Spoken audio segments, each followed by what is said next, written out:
Halo teman-teman, jumpa lagi dengan aku, Linda. Kita lanjut ke bagian 11 ya.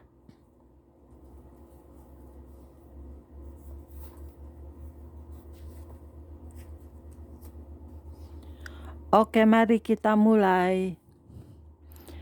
Perlindungan terhadap musuh-musuh kita. Ada kalanya Allah mengirim para malaikatnya untuk melindungi kita ketika kita merasa sedang berada dalam keadaan yang paling rentan. Corrie ten Boom, seorang pahlawan iman dari abad 20, melewatkan beberapa tahun hidupnya setelah Perang Dunia II dalam perjalanan keliling dunia untuk menceritakan tentang aniaya yang dia alami dan bersaksi bagi Kristus di suatu kamp konsentrasi Nazi. Allah sering melakukan intervensi dalam situasi-situasi sulit yang dia hadapi dengan mengirimkan malaikat-malaikat sebagai jawaban atas doa-doanya. Salah satunya adalah ketika dia diperiksa di kamp Ravensbrück, seperti yang dia ceritakan dalam bukunya yang berjudul Tramp for the Lord. Waktu sudah tengah malam ketika Betsy dan saya sampai di barak pemeriksaan itu, dan di sana, di bawah benderanya lampu-lampu yang ada di langit-langit itu, kami melihat suatu pemandangan yang menciutkan hati. Ketika setiap wanita sudah sampai di ujung barisan, dia harus menanggalkan setiap helai pakaiannya, melemparkan semua yang dipakainya ke sebuah tumpukan yang dijaga oleh beberapa tentara, dan berjalan dengan telanjang bulat melewati pemeriksaan dari banyak penjaga menuju kamar mandi. Ketika keluar dari kamar mandi, dia hanya diperbolehkan untuk memakai sehelai baju penjara yang tipis dan sepasang sepatu.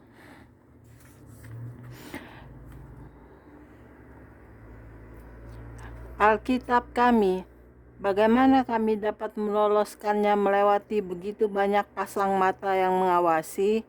Oh Betsy, saya mulai berkata, kemudian segera terdiam ketika melihat wajah Betsy yang pucat pasi.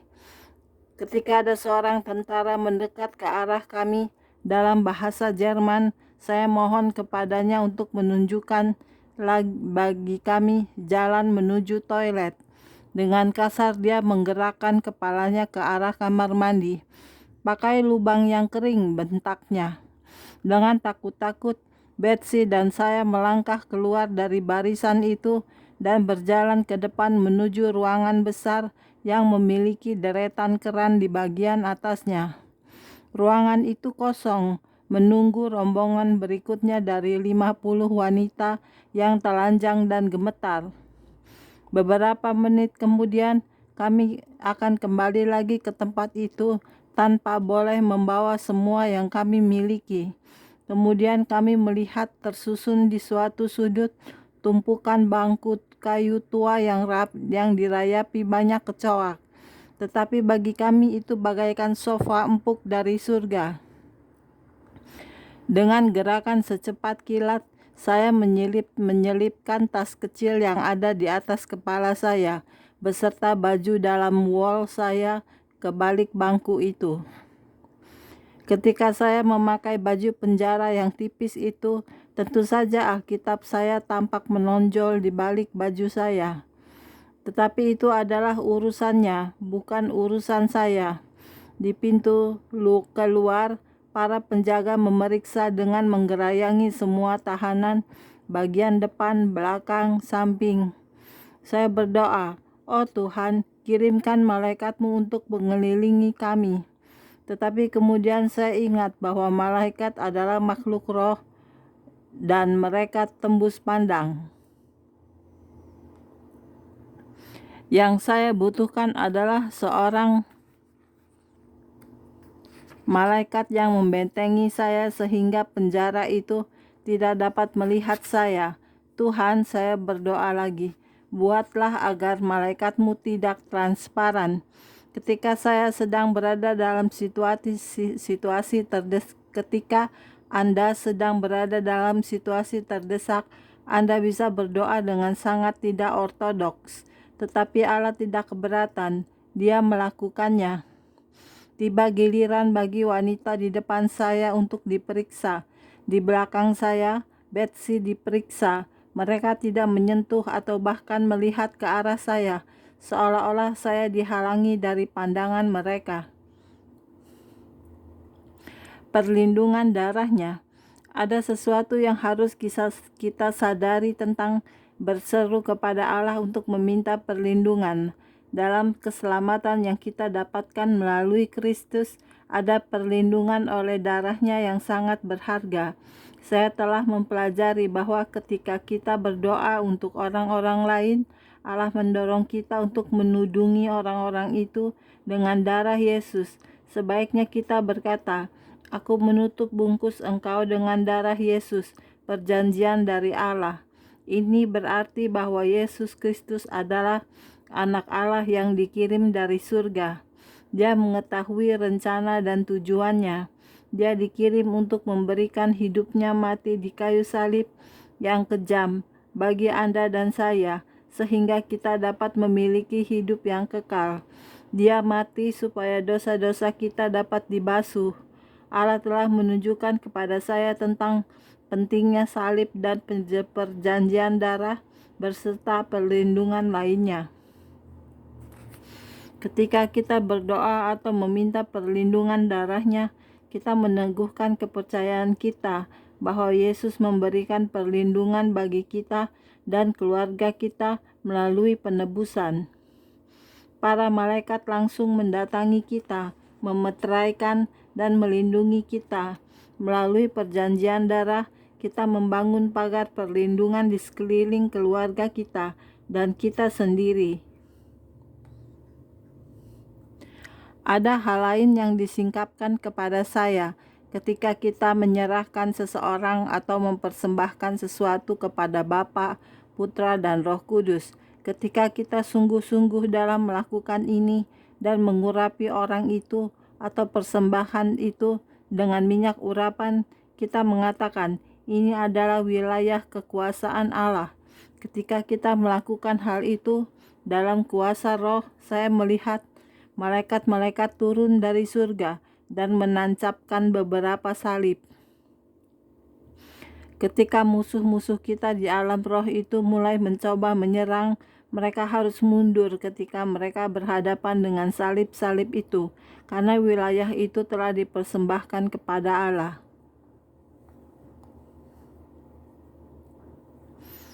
Melihat dengan mata iman.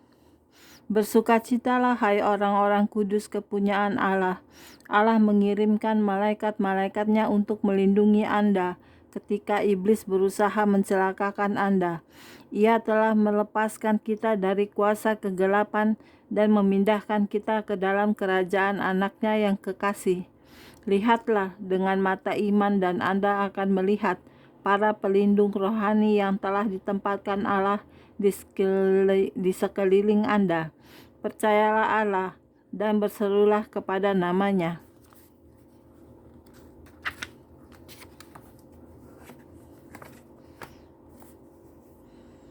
Malaikat dan firman Tuhan.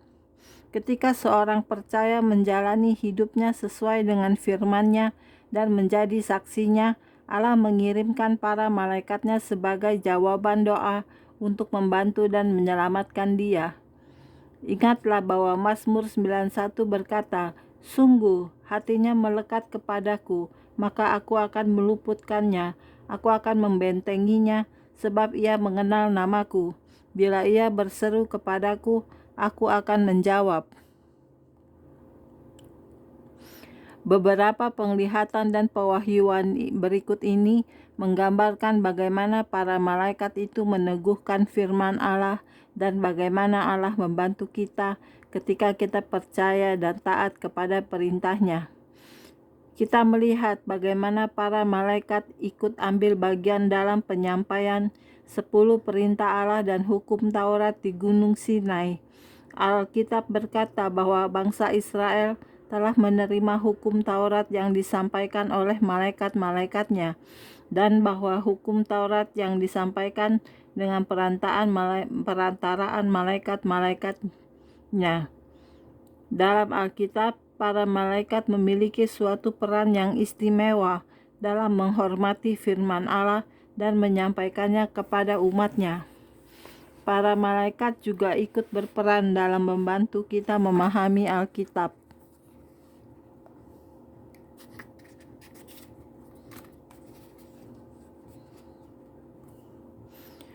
Firman Tuhan adalah benar.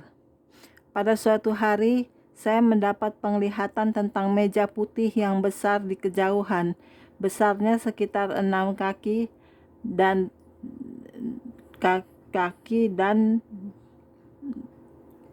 kali 6 kaki. Besarnya sekitar 6 kaki kali 12 kaki.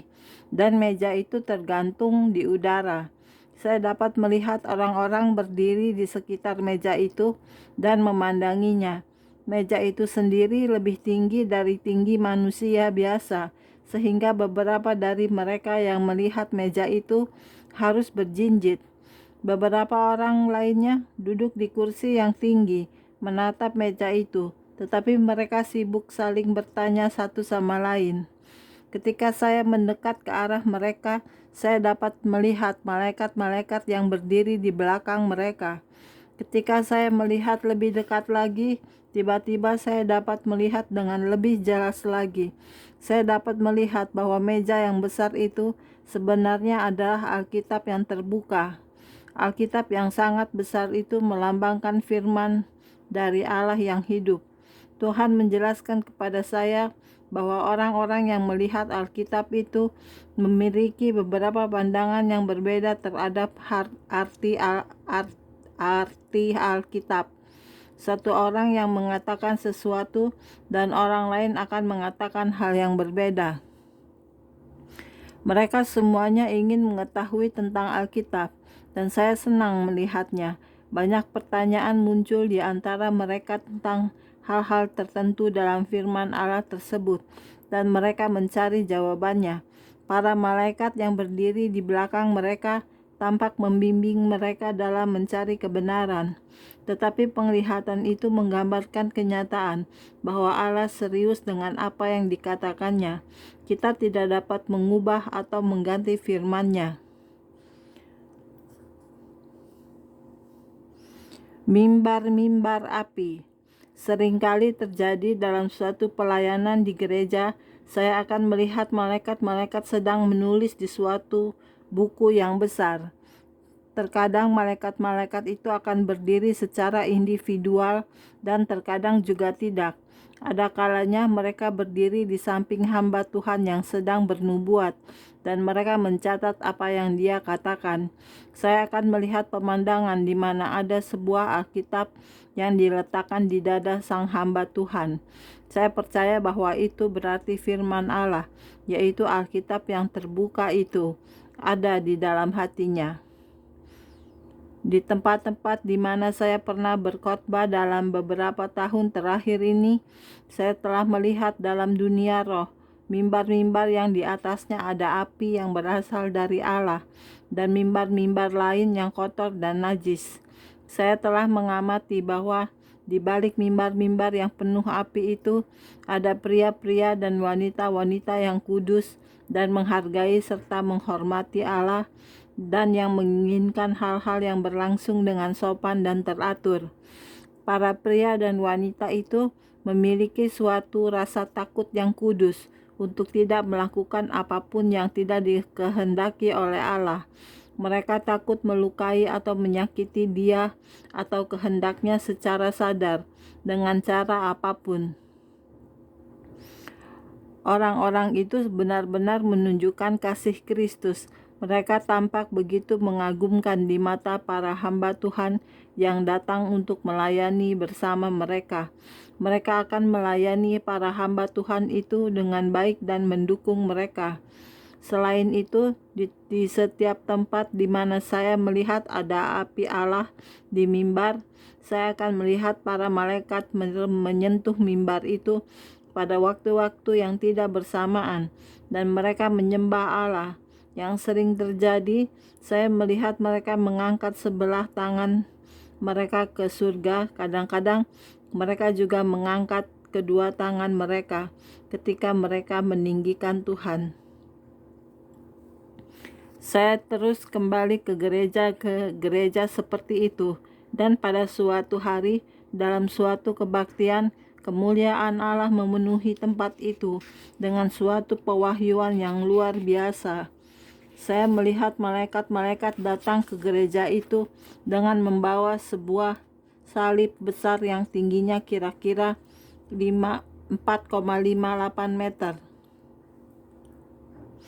Mereka mendekati mimbar yang tampak penuh dengan api yang berkobar-kobar. Para malaikat itu terlihat menggali lantai di sekitar mimbar itu, kemudian mereka menancapkan salib itu di depan mimbar.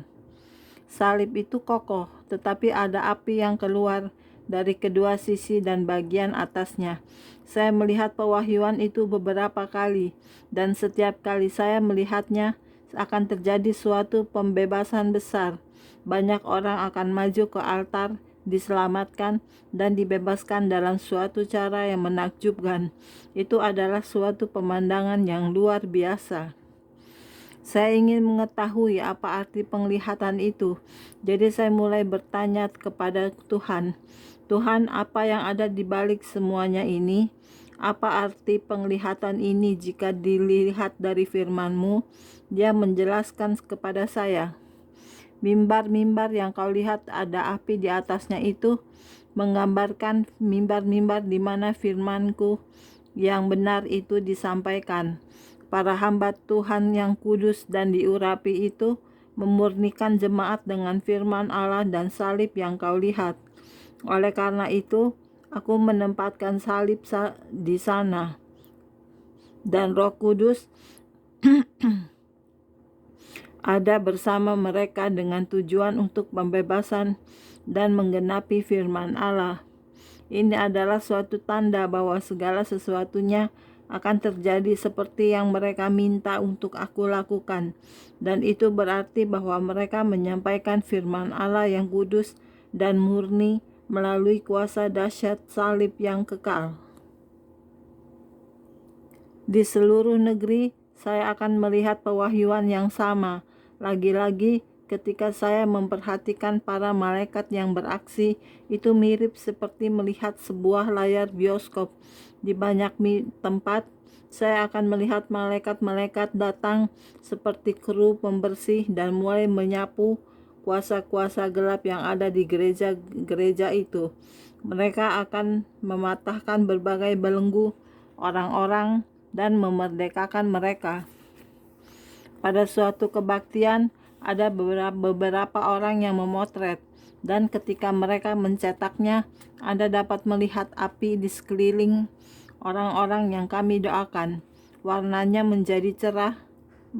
merah cerah, dan saya senang karena itu menunjukkan pewahyuan tentang darah Yesus. Saya takjub ketika menyaksikan para malaikat itu bekerja untuk Allah di alam roh. Meskipun saya bergirang ketika melihat hal-hal ini terjadi, tetapi itu tidak terjadi di semua gereja atau di semua kebaktian.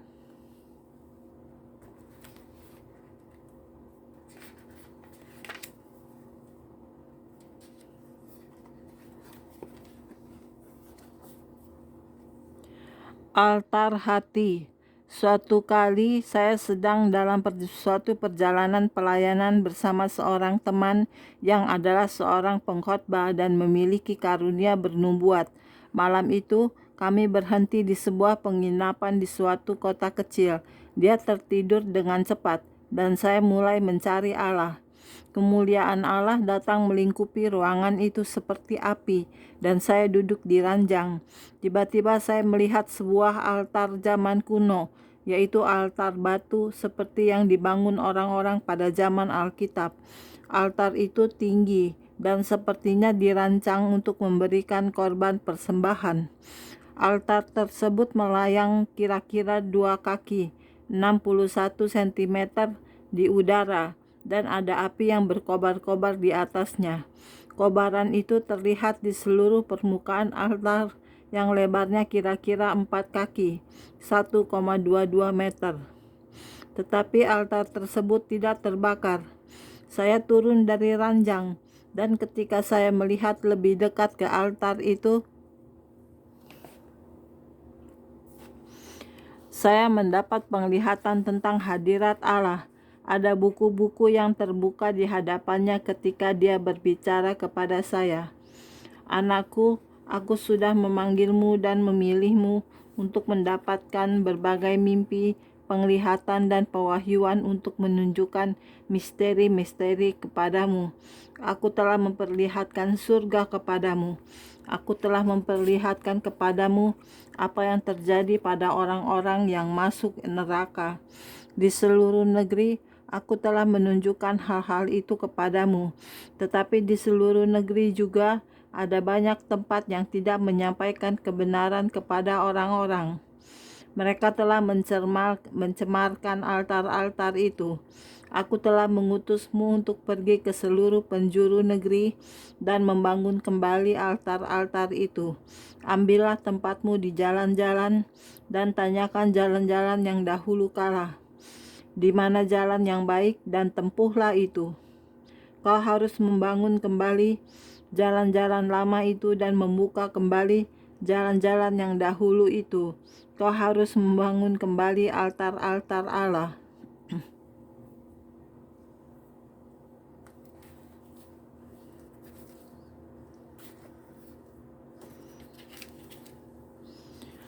Oke, sekian dulu untuk hari ini videonya ya. Kita lanjut ke video berikutnya. Jangan lupa subscribe ya. Terima kasih. Tuhan berkati kita semua. Amin. Bye-bye.